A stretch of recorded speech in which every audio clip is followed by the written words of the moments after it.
Hello, everyone, and welcome to the Alum Fellows virtual reading series at the Hutchins Center for African and African American Research here at Harvard. We have the great fortune of having Juliet Hooker join us with her new book. And not only is Juliet Hooker a former fellow of the Hutchins Center, but also she is the Royce Family Professor of Teaching Excellence in Political Science at Brown University, where she teaches courses on racial justice, Black political thought, Latin American political thought, democratic theory, and contemporary political theory. Previous to joining Brown University, she served on the faculty of the University of Texas at Austin. She is the author of multiple award-winning books, including Race and the Politics of Solidarity and Theorizing Race in the Americas, Douglas, Sarmiento, Du Bois, and Vasconcelos. She's also the editor of the very important Black and Indigenous Resistance to the Americas, from Multiculturalism to Racist Backlash. Theorizing Race in the Americas was awarded the American Political Science Association's 2018 Ralph Bunche Book Award for the best work in ethnic and cultural pluralism, and the 2018 Best Book Award of the Race, Ethnicity, and Politics section of the American Political Science Association. Today, she will be presenting, as I said, her recent book, published this year, Black Grief, White Grievance. Also joining us, I'm happy to say, is former fellow Diane McWhorter. She has graciously agreed to serve as the discussant today. Diane McWhorter is the author of Carry Me Home, Birmingham, Alabama, The Climactic Battle of the Civil Rights Revolution, published in 2001 and reissued with a new afterword in 2013. It received the Pulitzer Prize for General Nonfiction, along with numerous other prestigious awards. She is also the author of the award-winning young adult history of the Civil Rights Movement, A Dream of Freedom. A prolific writer and commentator, Diane McWhorter is a longtime contributor to the New York Times. Indeed, her articles on race, politics, and culture appear in many influential publications, including USA Today's op-ed page, The Guardian, Washington Post, The Nation, Harper's, and Slate. She's also frequently a guest on CNN, NPR, ABC, and CBS. Diane McWhorter is at work on a 2-volume project on Werner von Braun and the Third Reich missile pioneers who were brought to Alabama after the war and built the rocket that put the first man on the moon. So thank you both, Juliet and Diane, for joining us. And Juliet will read from Black Grief, White Grievance for about 20 minutes. Then Diane will engage her in a 20-minute conversation. And to conclude the hour, we will open up the session to the audience for Q&A. Juliet, would you please begin? Thank you, Krishna, for that kind introduction. Thank you, Diane, for agreeing to discuss with me. It's great to be back in conversation, and it's great to be back virtually at the Hutchins Center, where I had a wonderful time when I was writing my second book. And this new book is about the politics of loss and arguing that Black grief and white grievance are two of the responses to loss that people have been mobilizing around politically, most recently in the United States, and that are really driving racial politics. So I'm going to jump into an excerpt from chapter 4, which is on the role that Black grief has played in mobilizing Black politics. And I'm actually going to show a photograph, if I can. The iconic photograph of Mamie Till Mobley overcome with grief at the open casket holding her son Emmett's disfigured body is emblematic of the key role that private grief, transformed into catalytic public mourning, has historically played in Black politics. Till Mobley's decision to force the world to see the burial, the brutal violence visited on her child, to let the people see what they have done to my boy, has been credited with galvanizing the civil rights movement. The effective power of the visual images of Till's funeral are widely seen as having played a central role in the successful mobilization of Black grief into grievance. According to Elizabeth Alexander, the reproduction of an image of Till's disfigured body cemented the story of his murder in the Black imagination. Quote, a photograph of Till in the casket, his head mottled and swollen, ran in jet, and largely through that medium, both the picture and Till's story became legendary. The image, she argues, had a lasting impact for Black writers of a certain age. It was the basis for a rite of passage that indoctrinated these young people into understanding the vulnerability of their own Black bodies, coming of age, and the way in which their fate was interchangeable with Till's. Till's mutilated body undoubtedly epitomized Black vulnerability and pervasive susceptibility to racist violence. Reflecting on the lasting impact of Till Mobley's grief, however, Fred Moten focuses on the impact of the sonic rather than the visual. He argues that the famous picturing and display, staging, and performance of Till's death had such powerful political effects because of the phonic substance of the photograph. The unspoken wail captured in the image of Till Mobley epitomizes mourning, wounded kinship, and Black life, according to Moten. As he eloquently summarizes in the sound of the photograph, childless mother. The public performance of Till Mobley's maternal grief was thus as central as the photograph of her son's dead body to the powerful galvanizing effect of his death. As Ruth Fieldstein observes, constructions of gender were at the center of a case hailed solely as a landmark in the history of the civil rights movement. Motherhood itself was a battleground on which the meaning of Till's death was fought. The images of his mutilated body and the public performance of his mother's grief were both central to the impact of Till's political funeral, but it is the former that we usually recall. While they differ in important ways, lynching photographs and those of Till's funeral are both examples of using images of the Black dead to spur anti-racist mobilization, a tactic pioneered by anti-lynching activists in the late 19th and early 20th centuries. But as Susan Sontag has observed, the reception of photographs of atrocity is complex, and the moral import of an image cannot be taken for granted. No, we should be taken for granted when the subject is looking at other people's pain, she argues, in part because the meaning of the photograph and the viewer's response depends on how the picture is identified or misidentified, that is, on words. The misreadings and the misrememberings and new ideological uses for the pictures will make the difference. She also points out that there's a limit to what images of the suffering of others can accomplish. Such images cannot be more than an invitation to pay attention, she argues, to reflect, to learn, to examine the rationalizations for mass suffering offered by established powers. Sontag's reflections on war photography remind us that we cannot know the effect images of Black suffering will have on Black or white spectators. Instead of spurring mobilization and repudiation, they could instead induce acquiescence and pleasure, respectively. The use of images of Black death to spur anti-racist mobilization thus raises important questions about the risks of representing the unrepresentable and about whether there are forms of representation that allow us to see Black life rather than Black death, the quotidian rather than the spectacular.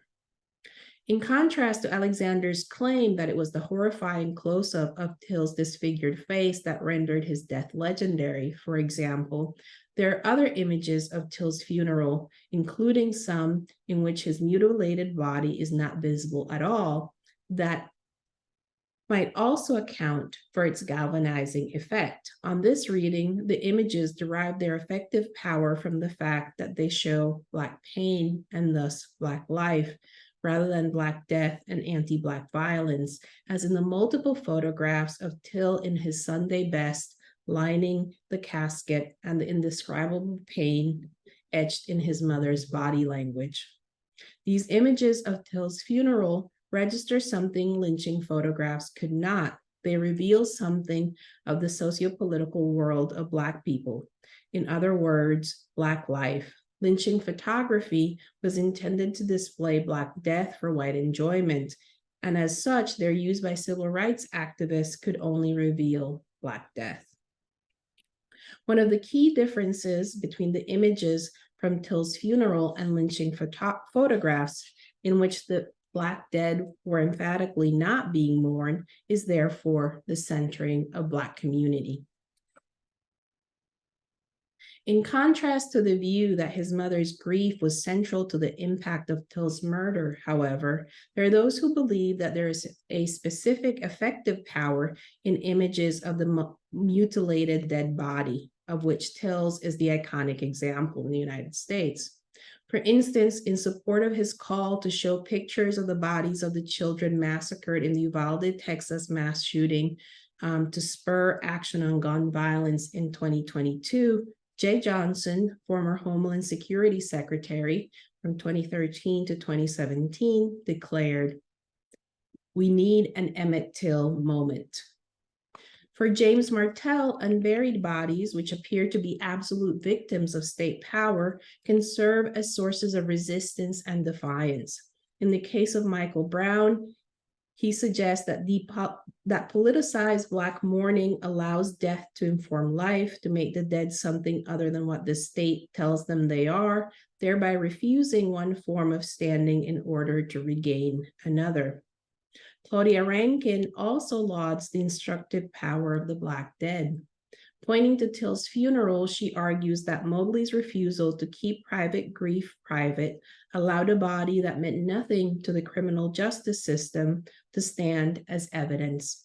By placing both herself and her son's corpse in positions of refusal relative to the etiquette of grief, she disidentified with the tradition of the lynch figure left out in public view as a warning to the Black community, thereby using the lynching tradition against itself.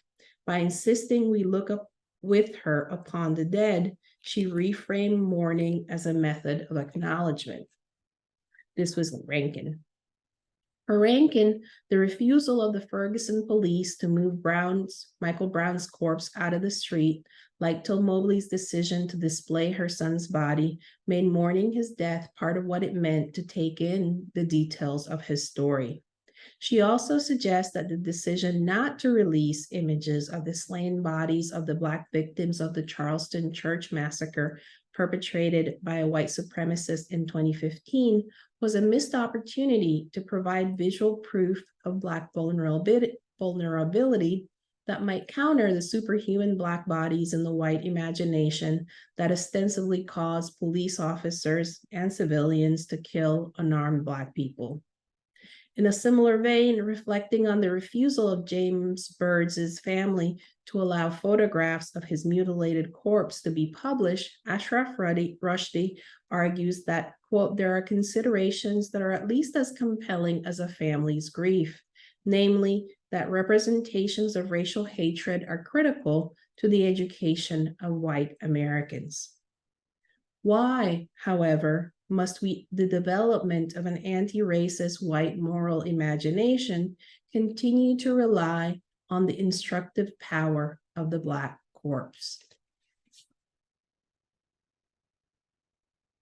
Seeking to transform Black losses into occasions of national public mourning has been an oft-utilized strategy in Black politics, but one of its unintended effects has been to circumscribe modes of grieving in Black public life.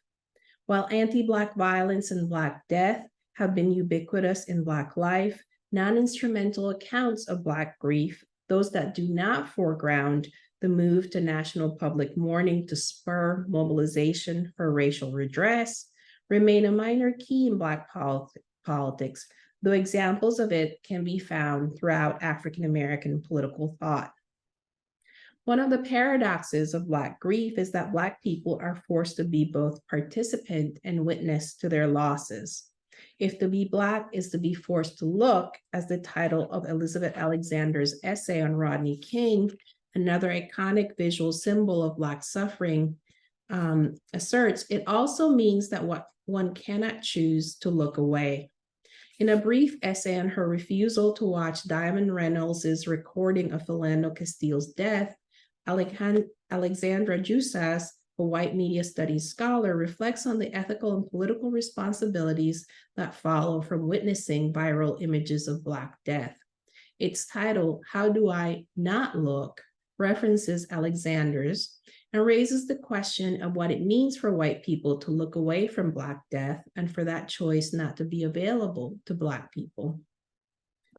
Reflecting on Black writers' memories of Till's murder, Alexander argues that in order to survive, Black people have paradoxically had to witness their own murder and defilement and then pass along the epic tale of violation, as Till Mobley did, in order to try to obtain elusive justice for their dead. What is lost when the move to grievance leaves little room for grief?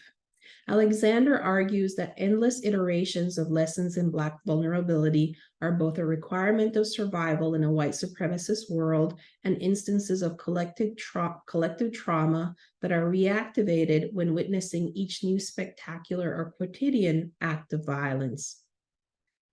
The conundrum of being unable to bear to think about something which is always present to my mind is precisely the legacy wrought by state-sanctioned violence against African Americans, she argues. To see is unbearable, both unto itself as well as for what it means about one's own likely fate. Black people are continually forced to witness the unbearable, to experience again and again their individual and collective vulnerability and death. To see is unbearable, in part because Black grief must simultaneously become public mourning in search of justice, but also because it can be expressed only in severely limited ways.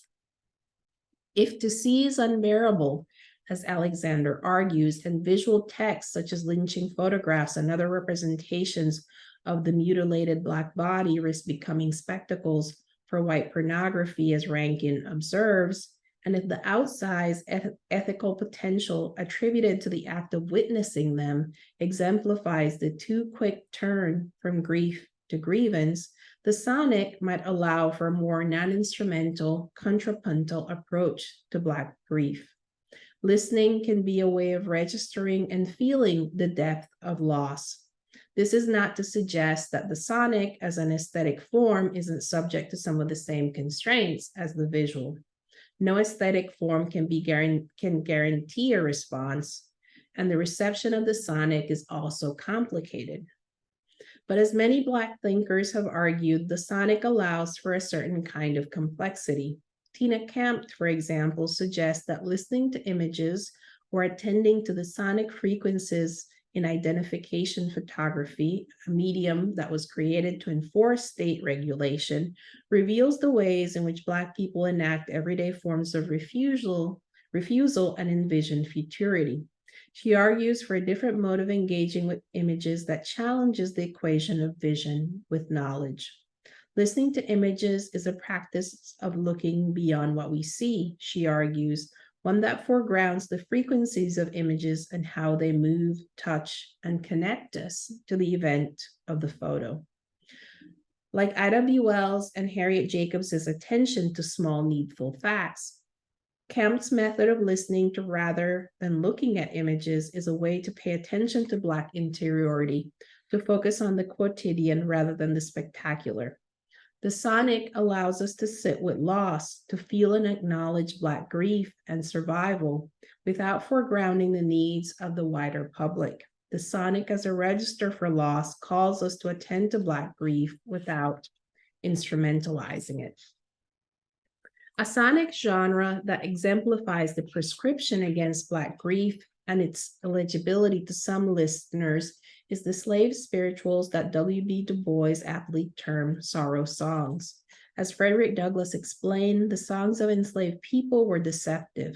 To the casual observer, they appeared to reinforce the myth of the happy slave promoted by pro-slavery propagandists, but in reality, they were evidence not of contentment, but of the pain and loss of slavery. Douglas confessed to being haunted by these sonic expressions of enslaved people's sorrow.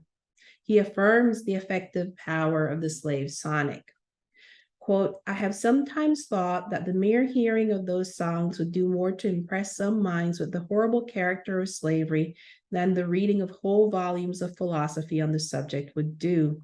I did not, when a slave, understand the deep meaning of those rude and apparently incoherent songs.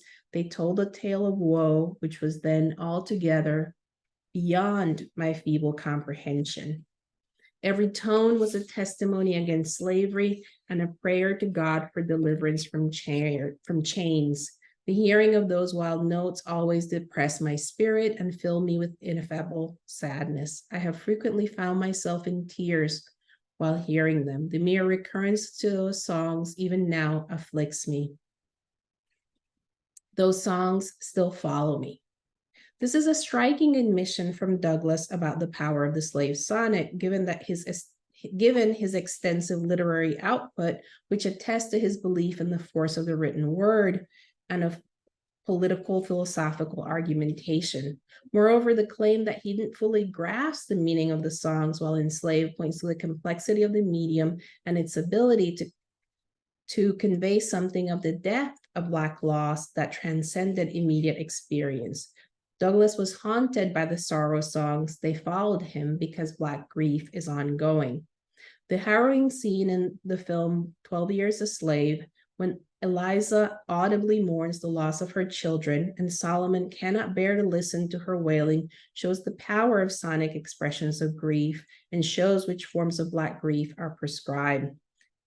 Eliza's grief is unbearable to witness for both Solomon and the film's audience. As originally written in the script, the scene reads, Solomon, Eliza, Eliza, stop, Eliza.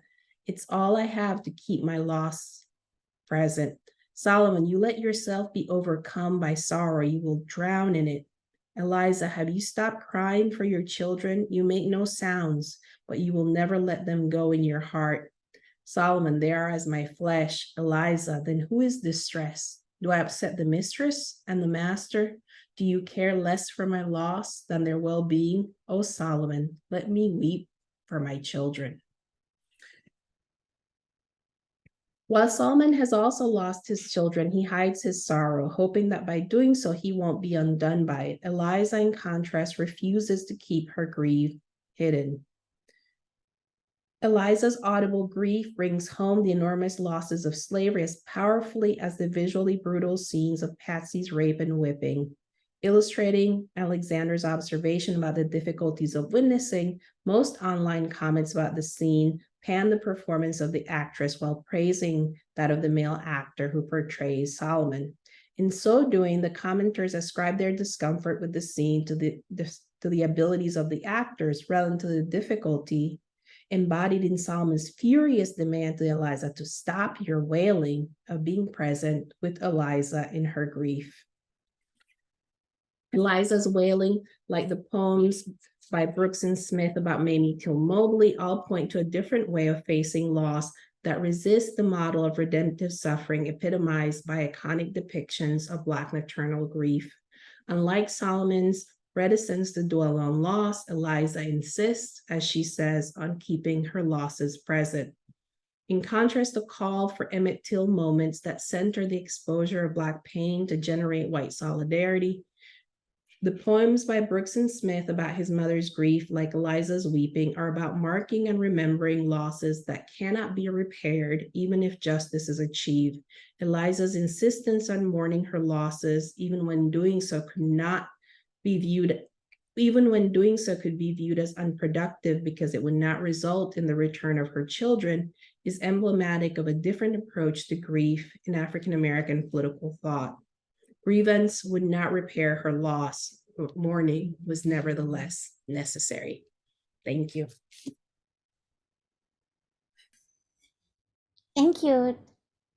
Welcome, Diane. Would you like to jump in? Sure. I have a confession to make. As Christian is aware, I thought this was going to be Wednesday. And I was wondering, why are we having something the day before Thanksgiving? So anyway, I did read a lot of the books, Juliet, though, so or some of the books. So we're gonna I'll pretty much stay focused a little bit on what you read. I was thinking one of the things that struck me about that maybe is relevant to this, which the movie 12 Years a Slave, is the sort of mirroring of what you're talking about in the shot of the hanging enslaved people. The camera stays on them for just a really excruciating amount of time. And then you realize how close the white family is. You know, I think this the mistress is standing right on the porch or something. Maybe you can talk a little bit, and then you realize how I mean, that was just such an aha moment to realize how intimate this torture was, you know, between for the white, you know, observers. Can you talk a little bit maybe about what the white observers or a reaction to the Emmett Till photographs typically was, and how that was converted into grievance? Yeah, that's a really good question. You know, I think there were obviously you know, there was a sense of horror as well in some white observers, but I think there was also you know, when you look at the coverage of Mamie Till Mobley and of the trial and of the, you know, there's this attempt, for example, to frame, you know, in the white press in particular, to delegitimize her grief, right? And to talk about, you know, this, you know, the sort of tried and true, you know, sense that Emmett Till really wasn't innocent because he was supposedly, you know, trying to attack a white woman or make advances to her. So there's a way in which I think you know, it seems like, at least from the press coverage, there is an attempt to sort of, you know, to remove oneself from the power of the images by saying these are not people whose grief we have to attend to, or, you know, because they're not innocent. She's not the right kind of mother. There's all of this attention paid to her and to, you know, to her clothes and her body in the coverage of the trial. That's all about, you know, this question of, you know, which is something that I also talk about in other parts of the book, right? This idea that you have to be the right kind of victim to receive sympathy for your suffering. So I think, yeah, you talk about there were two women in survivors, female survivors in particular, that you talk about who were sort of delegitimized. Can you talk a little bit about that in the coverage?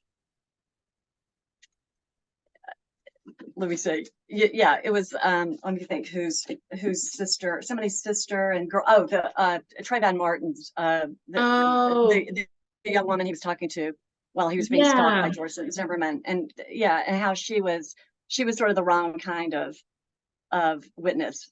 Yeah. So one of the things that I do in this chapter is try to think about, you know, who becomes, right. So how grief works to mobilize people in Black politics. And that means, right, that women have traditionally been assigned the role of the griever, and men are the victims. But it's not just any women in particular. It has been generally mothers or wives. And so this creates this situation where certain you know, women who don't fit that role haven't become the kind of icons of mourning that people like Mamie Till Mobley, you know, or Coretta Scott King, or folks like that did. And in particular, I write about Rachel Gentile, who is Trayvon Martin's friend, and the ways in which as others have also noted in the coverage of the trial, the ways in which, she was literally, framed as unintelligible, right? Because she had an accent, and there were all these ways in which she wasn't the right kind of grieving subject. And then the other person that I also write about a little bit, I think that you're thinking of, is Philando Castile's partner, Diamond Reynolds, who who of course was both a witness but also a victim, right? Because she is there physically when everything happens, and yet she also doesn't become this kind of a major figure the way that, say, the mothers of the movement did. And I think part of it has to do with the fact that she didn't fit that mold, right? She wasn't, there are these ways in which we have these frames where in a way, I think Black mothers are able to escape some of the stereotypes about Black women that make them, that make it more difficult for people to interpret them as suffering, right? So the frames of hypersexuality or lack of respectability, or, the sort of image of the greedy, angry Black woman. And there's a way in which Black mothers are able to I think, to counteract those stereotypes. But it also means, right, that we have these frames for understanding who is a grieving subject, that who is legible in that position, as well as who is legible as a victim. And what were some of the ways that Mamie Till's appearance was described? That was to try to delegitimize her. Do you remember? Yeah, so it was so it was interesting because this is there's this work that folks have done looking at the coverage, and people talked about how she was stylishly dressed, for example, almost to say, like, shouldn't she be basically, shouldn't she be so overcome by grief that she can't pay attention to her own appearance or something? But also that she was attractive. And then this, of course, the insinuation of that was like, well, how do we know that she was really a good mother and was really, really raised them in the right way? Maybe she was, preoccupied with other things. So there's all these ways in which she had to continually try to prove that she was a good mother in order for her to be seen as a kind of credible witness, and for the fact of her loss to be recognized, right? Because of the, going back to slavery, right? The traffic in slaves, one of the ways in which that was, legitimized was by saying that Black women, Black people didn't have maternal feelings. And so they didn't care if their children were sold away. And so there's this, this powerful stereotype that she is trying to challenge in order to establish herself as somebody who did suffer a loss when her son was killed. Yeah, I was thinking too of I'm a student of the 16th Street Baptist Church bombing, of which we just commemorated the 60th anniversary in September. And the 4 young girls were killed in the bombing. And there, even among somewhat progressive publications, there was this incredible drive to establish their innocence, and by that, and ironically, the 16th Street Baptist Church had not been a movement-friendly church. It had been somewhat indifferent, if not hostile, to the movement, but had allowed the movement during the demonstrations in the spring of 1963 to meet in the sanctuary because it was so close to downtown and City Hall where they were marching, and everybody felt the press needed to establish the fact right away that these girls who were killed had not marched. in the children's campaign of that, because there was some sense otherwise that they may have brought it on themselves if not, quote, deserved it. So there's always, the certification of innocence is sort of required in order for Black suffering to be intelligible to white people. That was what was sort of going on there. The picture of Till was not that widely seen at the time, though. The one that ran in Jet magazine, right? Mm-hmm. And I know there's sort of a grapevine in the Black community of people African Americans who were children at the time, who came across this magazine that their parents had hidden. And it was almost like this sort of samizdat that was passed among the Black community. It wasn't that, I don't think, publicly shared even. Mm-hmm. Is that your understanding as well? And maybe had more power because it was somewhat illicit? That's a really good point. So I think one of the things that's interesting is, so two things. One is, so this is an argument that Alexander makes about the power of that particular photograph, right? And I think that, that definitely it would make sense, actually, that parents would want to protect their children, right? And so that the sort of, if you think about it, she describes it as almost this moment of coming of age. And if they had to go and seek it out in order to sort of inform themselves, and it was something that they were sharing with other kids their age, that makes sense.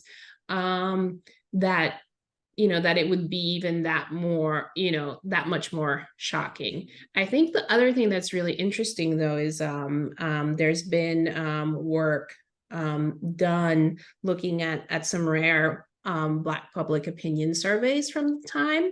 And one of the things that they show, and they asked people what they remembered most, what they were most motivated by. And they asked them about the Scottsboro Boys trial, the Emmett Till, and I can't remember what right now exactly what the third incident was. And people actually said that it was Till's funeral and the coverage of it that was the thing that seemed to move them to become involved in activism or to protest. So it's interesting to think about, I think one of the ways that we might also think about that is not just the photographs, but the fact that, that essentially what Mamie Till Mobley did was to have a political funeral, right, for her son. Yeah. And so I think it's hard to pinpoint what one aspect of that, whether it was the photographs or, everything that she did and the subsequent coverage. Right. And the way that converted so quickly to white grievance was that apparently the Mississippi authorities were initially willing to bring these guys to trial and punish them. And then once it became this sort of like outside cause, then they dug in their heels, which you see over and over again in the South, right? That it's like, you can't tell us what to do, even though they know what the right thing is, and it's sort of this, the combination of, it is like converting shame outward, turning shame into anger, at that. And then of course trying to discredit her by Senator Eastland, I think it was released the papers, the trial papers of Emmett's father, who had been executed for allegedly killing and raping Italians during the war. So that was also a way they fought back once she stood up for her son and herself. Yeah, and I think that's a really interesting point, right? Because one of the arguments in the book is that what often happens is that, white grievance displaces and supplants Black grief, right? So this is, like you say, a move to say, you know, and we see that in the trial as well, where, you know, you know, the men who killed Emmett weren't, you know, necessarily, you know, were fairly, you know, lower class and had all kinds of, you know, issues. But then at one point, right, the sort of business community and the rally around them, and then there's this effort to present them as these kind of upstanding community members, when it becomes, you know, like you said, a way in which the whole state and the, you know, the whole, you know, sort of white violence is being critiqued. Yeah, yeah. Can you talk a little bit about, and I think maybe before we go to questions, maybe compare some of the photographs of the galvanizing photographs around the Till case to more recent ones, like, you know, the George Floyd tape or something like that? Do you see similarities, differences? Yeah, I mean, I think, you know, I think one of the things that I'm trying to argue in the book is to have us, you know, kind of rethink this idea that we need to show these very visceral images of Black suffering in order to mobilize solidarity. And so one of the things that I think is, you know, in the case of someone like you know, Eric Garner, certainly I Can't Breathe, right? That video becomes this kind of one of the sort of the main catchphrases, iconic, you know, phrases of the Black Lives Matter protests. But, you know, but there's a way in which, you know, that is also like, that tape is actually horrifying to watch. And people become really desensitized, I think, in some ways. I remember being on a panel once at an academic conference, and I was, you know, with other people on the panel. We'd all kind of intentionally avoided, you know, it's about this question of what does it mean to look and who needs to witness and why. We'd all intentionally avoided not listening to the Philando Castile tape, because at that point it was just too much. And then one of our co-panelists played it, and we had to sit on this stage and, you know, and listen to it.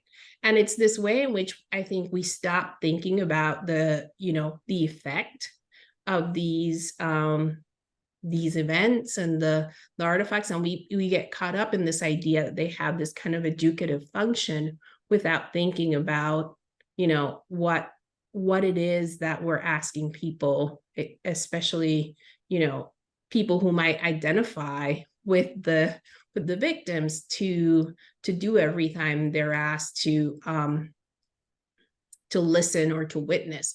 And so part of I think the thing that I'm trying to think through is this question of, you know, who needs these moments, and how do we balance the desire or the for the broader body politic to engage in to see the suffering of marginalized groups and to mobilize to respond to it, with the fact that very work of making people's losses visible, of trying to get people to care about them, is itself a loss and carries these costs and ethical implications. And have you come to any conclusions about because it's also become sort of atrocity porn for, you know, as with concentration camp photographs, you know, for the extremists, you know, and then good people may become, as you said, desensitized to it too. And then the people who have to be re-traumatized and suffer through it again. So it's sort of so do you have any, I guess it's probably sort of a case by case basis, right? Yeah, I mean, I don't have a, you know, a sort of, you know, blanket prescription, but what I'm trying to, you know, what I'm trying to think about, and in chapter 3, where I talk about the work of Ida B. Wells and Harriet Jacobs. I talk about how I see in their work a model for how to balance grief and grievance. So on the one hand, right, you're making anti-Black violence, you're making this visible, but they're also taking all of these moves to sort of pay attention to Black life and to Black loss, and to not simply, it seems, be offering it up, in exchange for solidarity. So I think the other argument that I make in the book is that we also need to not assume this move from grief to activism, right? So there's this critique of the instrumentalization of Black grief, but also this expectation that everybody will become an activist in the wake of it and will respond in the way that somebody like Mamie Till Mobley did. Thank you. Candace Delmas, would you like to comment or ask a question? Yes, thank you. Thanks, Juliet, for this wonderful reading, and thanks to the organizers. I'd like to hear a little more about the role of the Black Church in trying to channel Black grief into activism, but activism of a certain kind geared toward redemptive suffering, and how they thought about, how the church conceived of itself as a site to expose dead Black bodies, right, through the funeral and so on, and try and channel that. And at what point the Black church kind of lost that leadership, I guess, through, and like how you think of your work as a kind of critique of the Christian activism that was trying to channel the emotions of Black grief away from expressions of anger toward that just virtuous sacrificial agency. Thank you. Yeah, thanks, Candice, for that question. So, I think one of the things that I'm definitely critical of is this I think there's been a predominant move in Black politics, and a lot of it has come from Black Christianity, this idea of redemptive suffering, right? This idea that if you expose injustice in the right way, that people will respond, and Mamie Till Mobley, in her own characterization of why she becomes an activist, like she says she felt called to it by God. She explicitly makes this connection.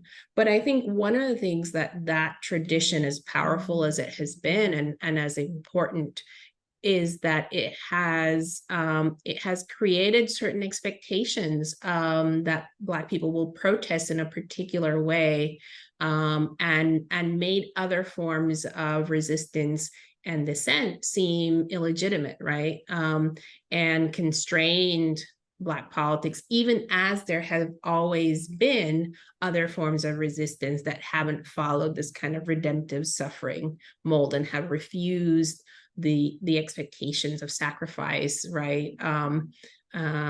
Shatima Threadcraft is working on this book when she's writing about the ways in which Du Bois in particular, right, turns to this image of crucifixion, right, of the Black Jesus being crucified to narrate the history of Black people in the United States. And so I think that for me, what is important is saying, we also need to pay attention to these other forms of responding to injustice, right? To anger, to things that don't fit the script of redemptive suffering, but also to think about how, even as that form of grieving has been very useful for Black politics, to think about both the ways in which it has constrained Black political imaginations in some ways, and then also to think about how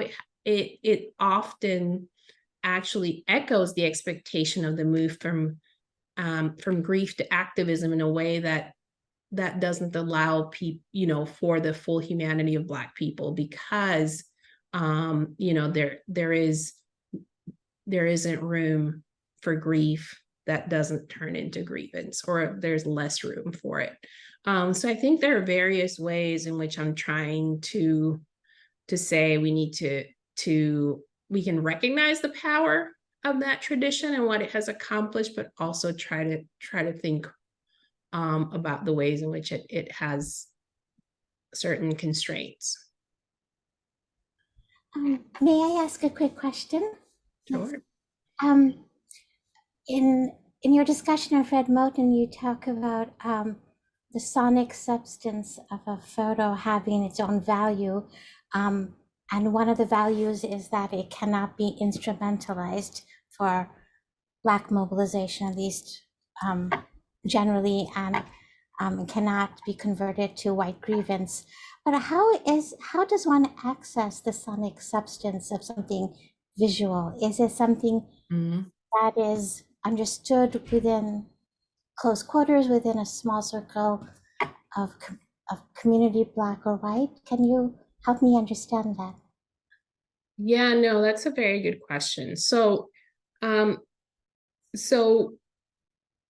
Moten, I think, is in particular and Moten and Kant are talking about the sonic elements of photographs, right? Of the ways in which they we can approach them differently to kind of avoid some of the problems that Sontag identifies. In the chapter in which I write about this, chapter 4 in the book, I also talk about you know, more purely sonic mediums, right? And there's a quote that I write about from James Baldwin when he talks about you know, the complexity of Black music, and in particular he talks about you know, how there would be these parties where you would have both, you know, people coming together and they're, you know, facing various kinds of problems and you know, mourning various losses, but also having joy and celebrating and trying to you know, to find pleasure within these systems that that were meant to not allow for their survival. And so for me, what I'm trying to think about is, you know, how can we think about those kinds of moments? And the sonic for me is an example, or some of these examples of people listening in this way is to say, how can we feel loss? How can we sit with it rather than making this immediate jump to activism, but also this resist this you know, this desire, this expectation that it will be put to use for the good of the broader body politic. So I think that you're right, that part of it would be saying, you know, how can we you know, it would be different for people who of course experience a loss directly than for those of us who are trying to you know, to be their fellow citizens, and to say, like, you know, how do we respond and recognize without falling into those problems. And then also one of the things that I ask in the book is, you know, besides honoring the activism of people who do this heroic work, what kind of obligations are there for us as their fellow citizens to take up that activism as well? Thank you. We're nearing the end of our session, Diane. Would you have any final comments or questions? I wondered whether we're seeing a pivot toward another kind of symbolism. I went to the March on Washington 60th anniversary march on August, was it? I guess it was a Saturday, the closest to August 28th, which was also the anniversary of Till's murder. And I do want to mention too that apropos what you were saying, Juliet, about the Till case being so mobilizing of the Black community. You know, the Montgomery bus boycott, which is historically the beginning of the modern civil rights movement, happened a few months later, and it was so. And the Till case was so much more galvanizing than the Brown decision in May of '54. But at the March on Washington, my heart had kind of sunk because it was a lot of the speakers were still, it was sort of African Americans having to take on the grief again themselves, you know, and as it was going on, you know, the African Americans were being executed in Jacksonville, Florida, you know, and it's sort of more grief being generated. And then one of the speakers from Georgia, a bishop from Georgia, suddenly he started, the indictments had just come in from Fulton County, and he was going through a litany of people he wanted to indict, and then he kind of pivoted and said that Black people weren't going to take it anymore, and he said, and if you don't believe me, get a one-way ticket to a dock in Montgomery and see what happens, you know, when African Americans fight back. And I remember my heart leapt because I was feeling kind of glum, and I went, oh my God, Alabama has another civil rights landmark. And this was a case, and the visuals were fantastic as well, where it was not Black victimhood. It was Blacks, you know, fighting back and not getting put in jail or blamed for it, or and actually being lionized for it. So do you see any new kind of iconography coming along, as you know, coming out of the sort of grief icons? Yeah, no, I think that that's definitely the case, right? That if you look even at the, you know, the activism of the movement for Black Lives, there was a kind of a sense, even as that was built around, right, this new iteration of grief over Black death. It was also like refusing some of the frames of Black respectability, and, you know, some of the phrases that people had, which were like, oh, this isn't your grandfather's civil rights movement, which of course is, you know, problematic in the sense that that is based on this kind of romanticized account of the civil rights movement that also isn't accurate.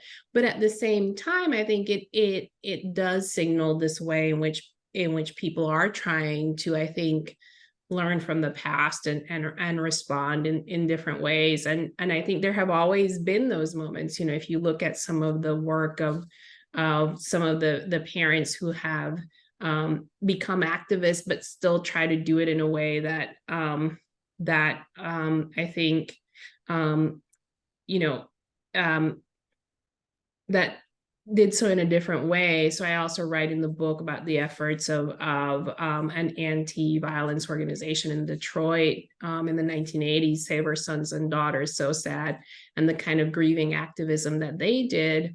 And I think that there are these ways in which people are really, I think, trying to, you know, to think about beyond that frame of redemptive sacrifice. So in the book, I actually end the chapter on where I write about Emmett Till and Mamie Till Mobley with this poem by Eve Ewing, where she imagines Emmett Till going into a grocery store in Chicago and just buying some fruit and not having anything tragic happen to him, and just having a regular day. And to me, I think those, as well as the work of the activists who are trying to, I think,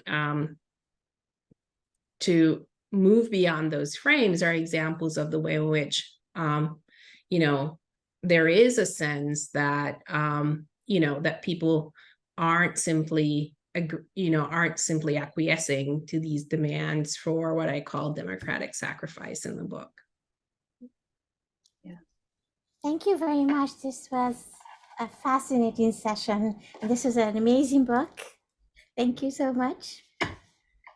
Thanks for having me back. It's great to see you, Yes, Juliet. me too. Thank you. Great Yeah. to be back, even virtually at the Hutchins Center. Come back in the flesh. Will Bye, do. Abby.